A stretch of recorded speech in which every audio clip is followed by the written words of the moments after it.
भैया सबसे पहले तो गुड मॉर्निंग आप सभी लोगों को। और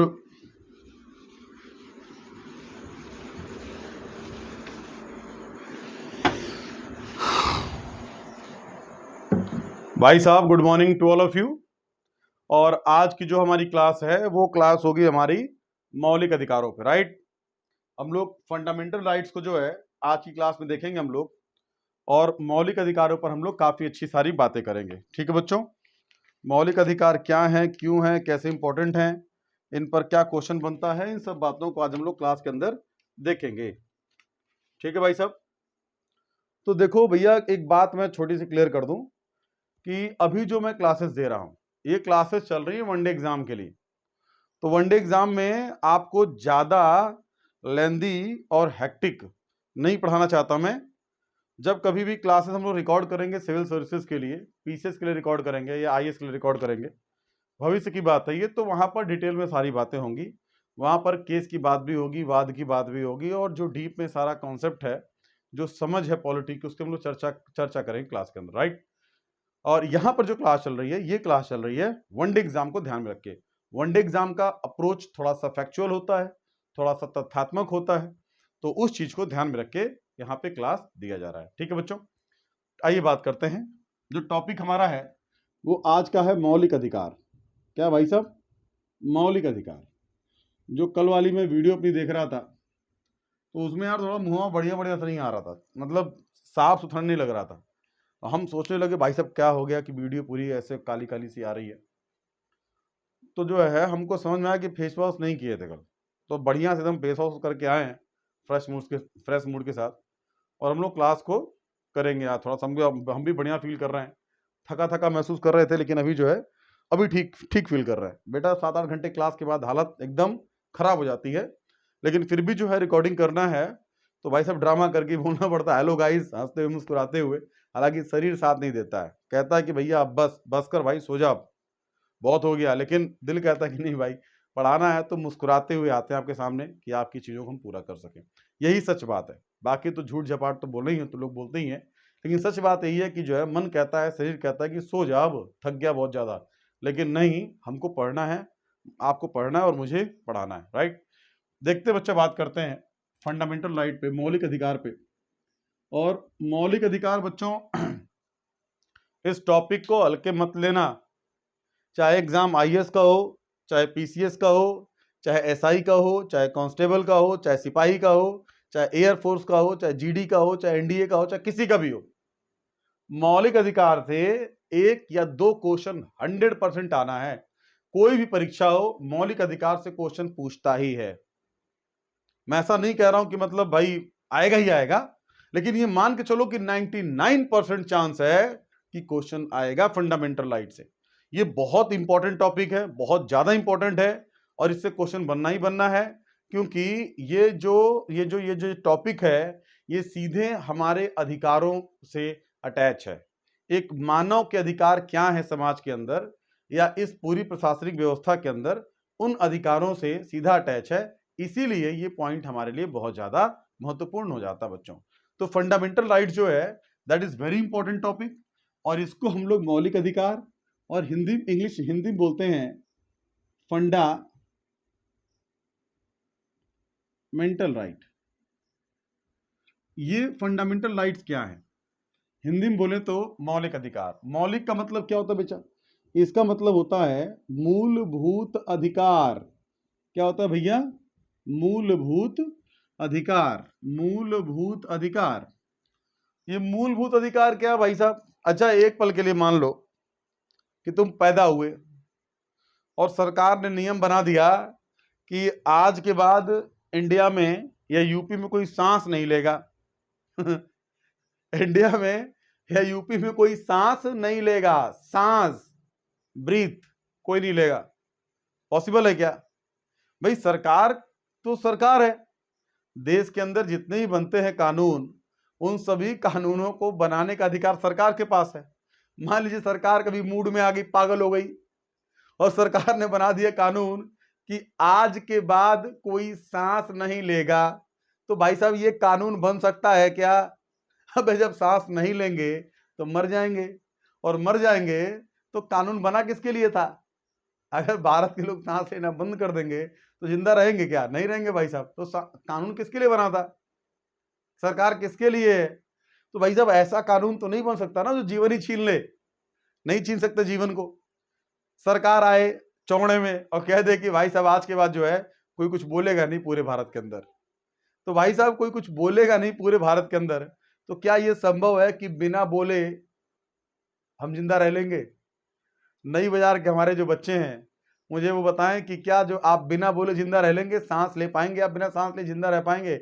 जब तक तुम नहीं बोलोगे कुछ क्लास में चक्कर पकड़, तुम्हारा मन लगेगा तुम जिंदा रह पाओगे? नहीं रह पाओगे। तो भैया सिंपल सी बात यह है कि बिना बोले हम नहीं रह सकते, बिना सांस लिए हम नहीं रह सकते। अगर मान लो कि हमारे मन में किसी के प्रति आस्था है, हमारे मन में किसी के प्रति आस्था है, प्रेम का भाव है, हमारे प्रभु श्री राम गंदी सोच के इंसान, मैं ईश्वर की बात कर रहा हूं, धर्म की बात कर रहा हूं, धार्मिक आदमी हूं मैं। तो मैं कह रहा था आपसे कि अगर हमारी प्रभु श्री राम में आस्था है और मैं उनकी पूजा और अर्चना किए बिना नहीं रह सकता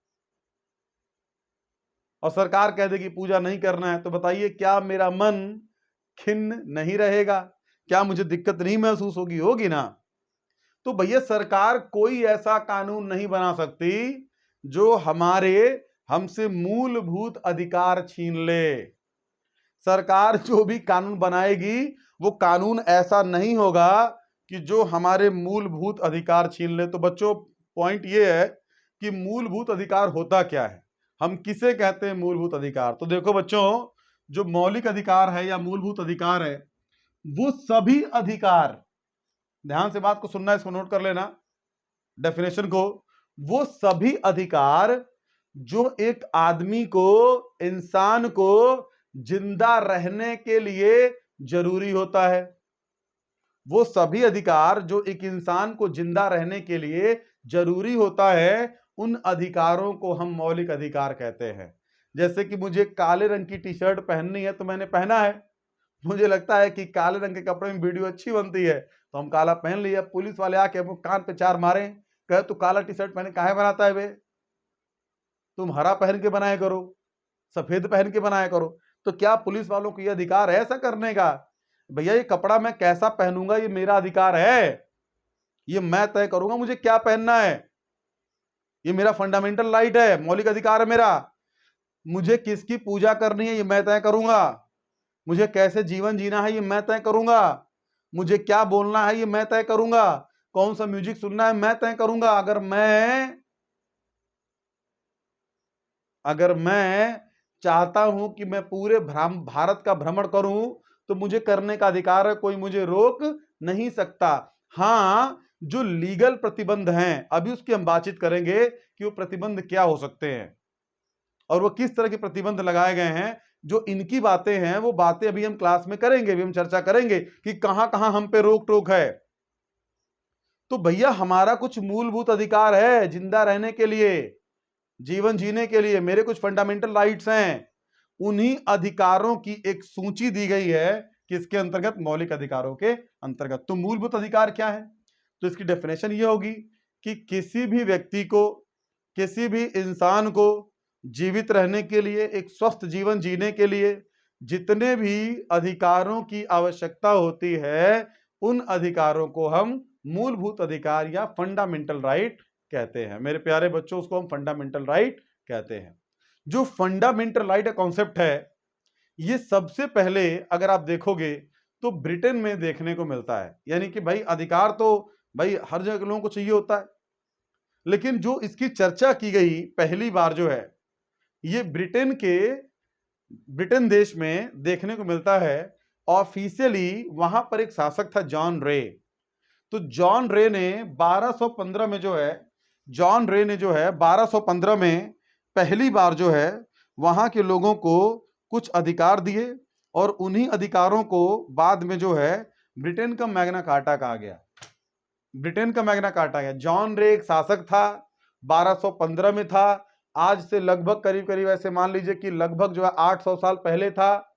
तो ब्रिटेन के लोगों को उसने बुलाया, राजा ने कहा कि ए सब इधर आओ, सब इधर आओ, सब इधर आओ। सभी लोग भागते भागते आए, जी हुजूर, जी हुजूर।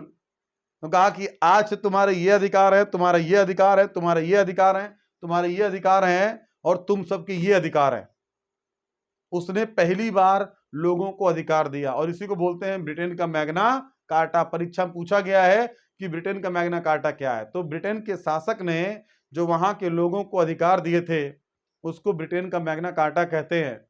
अब जो ब्रिटेन का मैग्ना कार्टा है ये एक तरीके का क्या बच्चा, फंडामेंटल राइट है, फंडामेंटल राइट है। तो सबसे पहले जो मूलभूत अधिकार की बात हुई वह कहां हुई, ब्रिटेन में।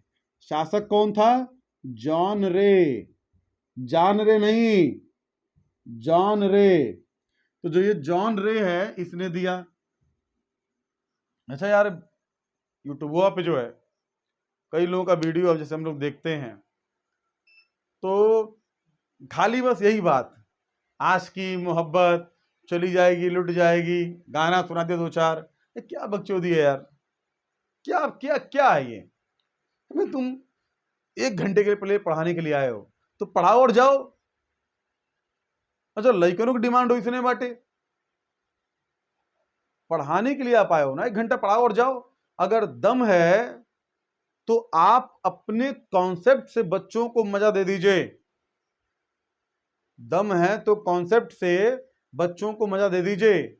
आपको अगर मजा दिलाने के लिए लड़कनिया कुल, लइकवा कुल और हई कुल और हऊ कुल का सहारा लेना पड़ रहा है तो इसका मतलब आप ये महसूस करते हैं कि आपके जो टीचिंग स्टाइल है और आपकी जो व्याख्यान की शक्ति है उसमें वह दम नहीं है कि वह बच्चों को बांध के रख सके। साहब जब कॉन्सेप्ट तगड़ा होगा चीज सब बेहतरीन होंगी।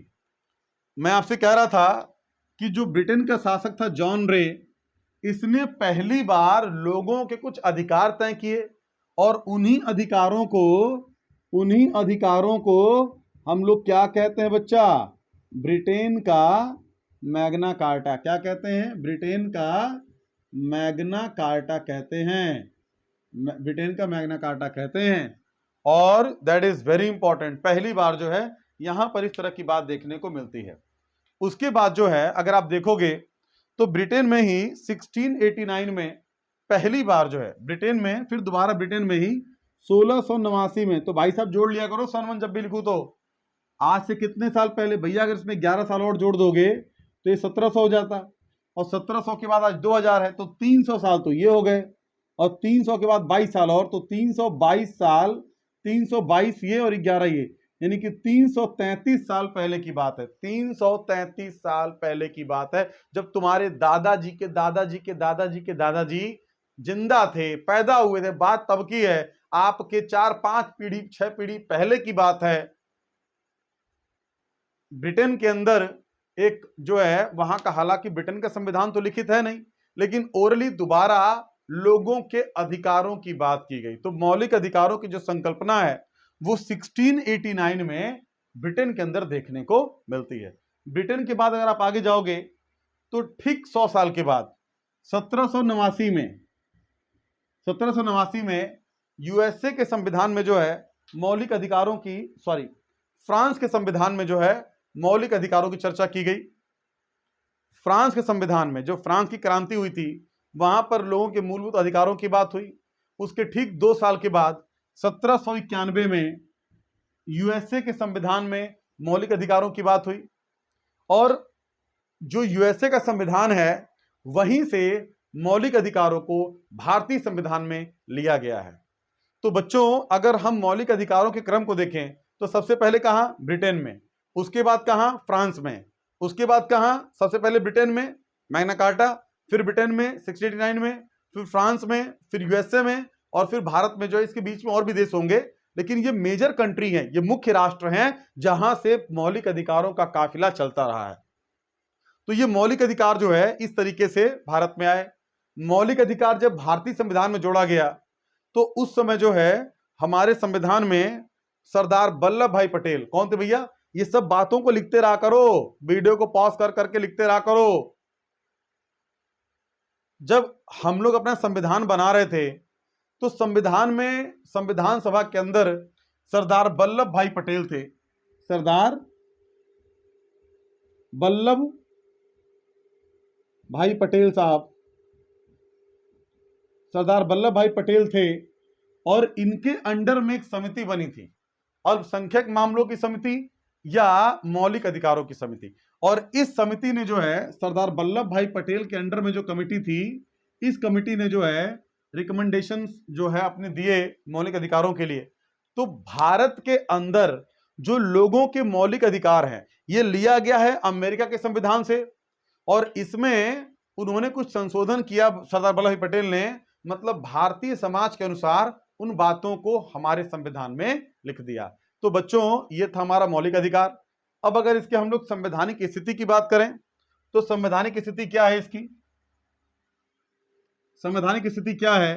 तो संवैधानिक स्थिति का मतलब है कि संविधान में इसको कहां रखा गया है, संविधान में इसको कहां रखा गया है। आज वायुवीर का पेपर हुआ, बहुत से बच्चों के फोन आए और उन लोगों ने बताया कि सर बहुत ही अच्छी क्लास मतलब आपने दी है और बहुत ही अच्छा पेपर भी हमारा हुआ है।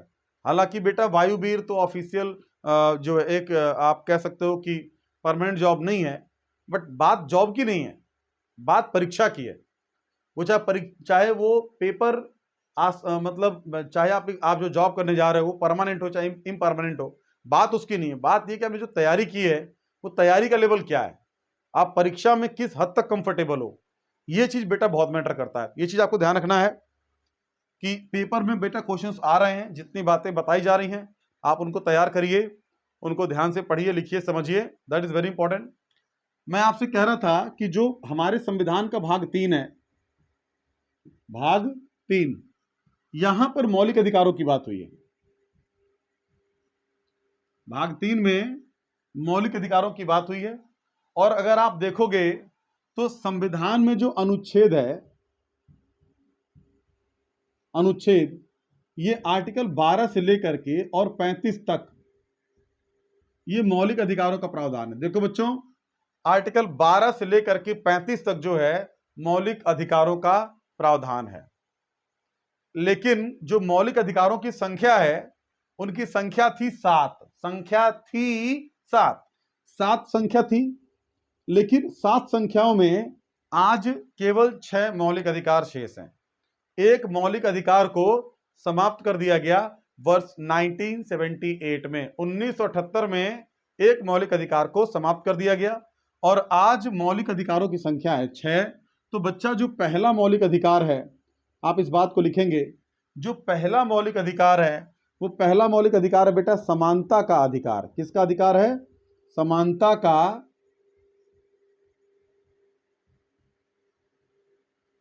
समानता का अधिकार। और आप देखोगे तो ये संविधान में आर्टिकल 14 से लेकर के और 18 तक है, आर्टिकल 14 से लेकर के 18 तक है, जिसको हम बोलते हैं समानता का अधिकार। आप दूसरा देखेंगे समानता के अधिकार की बात, तो जो दूसरा अधिकार है बेटा वो है स्वतंत्रता का अधिकार, स्वतंत्रता का अधिकार। और ये जो है संविधान में आर्टिकल 19 से लेकर के और 22 तक है। दूसरा जो अधिकार है बेटा वो क्या है? स्वतंत्रता का अधिकार, आर्टिकल 19 से लेकर के 22 तक है। आप तीसरा देखोगे तो तीसरा जो हमारा मौलिक अधिकार है, शोषण के विरुद्ध अधिकार। एक मिनट,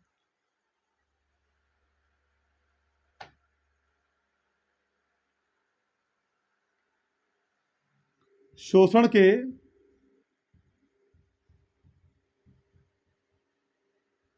विरुद्ध अधिकार, और ये जाता है आर्टिकल 23 और 24 तक, आर्टिकल 23 और 24 तक। जो चौथा है मौलिक अधिकार, धर्म की स्वतंत्रता, ये जाता है आर्टिकल 25 से लेकर के और 28 तक। जो पांचवा है वो है शिक्षा व संस्कृति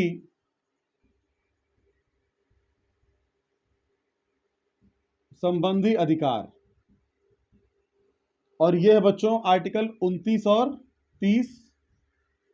आपको मालूम होना चाहिए कि जो एक मैं यहां पे छठवां लिख रहा हूं, जो छठवां मौलिक अधिकार था वो आर्टिकल 31 था, संपत्ति का अधिकार।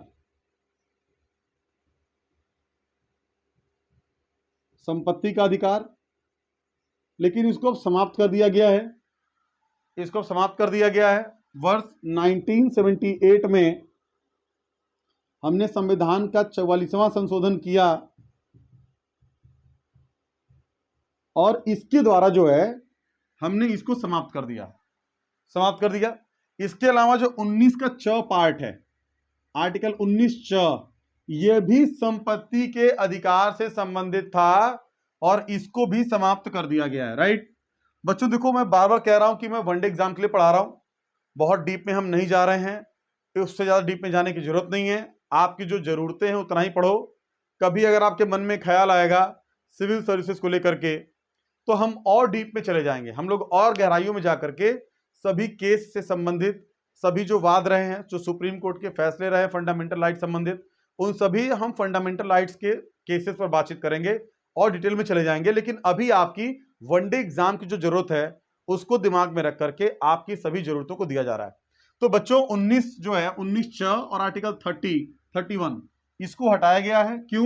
क्योंकि संपत्ति का अधिकार अब मौलिक अधिकार नहीं है, ये एक विधिक अधिकार है। आर्टिकल 301 के तहत अब संपत्ति के अधिकार को क्या बना दिया गया है? एक विधिक अधिकार बना दिया गया है। क्या बना दिया गया है? एक विधिक अधिकार।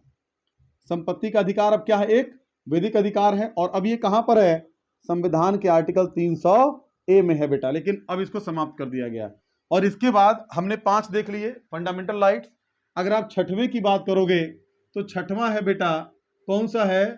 संवैधानिक उपचारों का अधिकार। क्या बच्चा? संवैधानिक उपचारों का अधिकार। संवैधानिक उपचारों का अधिकार। और इसी के तहत जो है आर्टिकल 32 के तहत ये किया गया है। और आर्टिकल 32 के तहत जो है सुप्रीम कोर्ट को जो है रिट जारी करने का आदेश है, रिट जारी करने का अधिकार है। रिट 5 तरह के होते हैं। जो पहला रिट होता है उसको हम बोलते हैं बंदी प्रत्यक्षीकरण, अंग्रेजी में बोलते हैं जो पहला बेटा रिट है उसको हम लोग बोलते हैं बंदी प्रत्यक्षीकरण। इसके बाद जो है इसको हम लोग बोलते हैं हैबियस कॉर्पस। जो दूसरा होता है परमादेश होता है, उसको बोलते हैं मैंडेमस, मैंडेमस होता है। जो तीसरा होता है तीसरा प्रतिषेध होता है, प्रोहिबिशन। चौथा होता है उत्प्रेषण, ये जो होता है सरसरी। और एक लास्ट में होता है अधिकार परीक्षा, जिसको अंग्रेजी में बोलते हैं क्यू वारंटो। इन सब के बारे में हम लोग बहुत डिटेल में चर्चा करेंगे, बहुत ढंग से हम लोग जानेंगे इन सभी चीजों के बारे में। राइट, तो आर्टिकल 14 से लेकर के और 35 तक आपने देखा कि ये किसकी बात करता है? ये बात करता है फंडामेंटल राइट्स की। और आपके मन में 2-3 बातें आ रही होंगी। जैसे एक बात ये आ रहा होगा कि सर आपने आर्टिकल 14 से शुरू किया है, तो आर्टिकल 12 क्या है, आर्टिकल 13 क्या है? आपने इसकी कोई बात नहीं की। आर्टिकल 12-13 की आपने कोई बात नहीं की। इसकी बात होगी बच्चों, 1 मिनट जरा टाइम दो। आर्टिकल 12 और 13 की जो बात होगी, ये चर्चा होगी हमारी आपसे। आर्टिकल 12 में राज्य की परिभाषा है, राज्य की परिभाषा है। और आर्टिकल 13 जो है वो न्यायिक पुनर्विलोकन से संबंधित है, यानी कि न्यायिक पुनर्विलोकन से संबंधित है।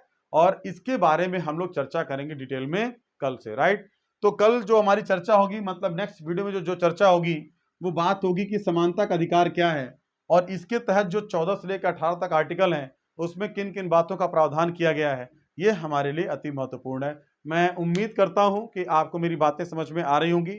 ज्यादा लोड में नहीं दे रहा हूं, आराम आराम से बातों को पढ़ा रहा हूं। एक दिन में इतनी बातें तैयार की जा सकती हैं। ये 30 मिनट का वीडियो है, अगर आप लिखने बैठोगे तो लगभग 1 घंटे का लेक्चर हो जाएगा ये। तो बच्चों आप इसको नोट्स बनाओ। मैं ये मान के चलता हूं कि अगर 10 बच्चे इस चैनल को, इस क्लास को रेगुलर देख रहे हैं तो बेटा मैं सक्सेसफुल हूं। मैं रेगुलर हूं, कंसिस्टेंटली काम कर रहा हूं, सफलता 100% मिलेगी। आज नहीं तो कल हम सक्सेस जरूर होंगे। मुझे उम्मीद है आपको मेरी बात समझ में आ रही होगी। Guys, will see you later, will see you tomorrow in the next class. Bye bye, take care, good night.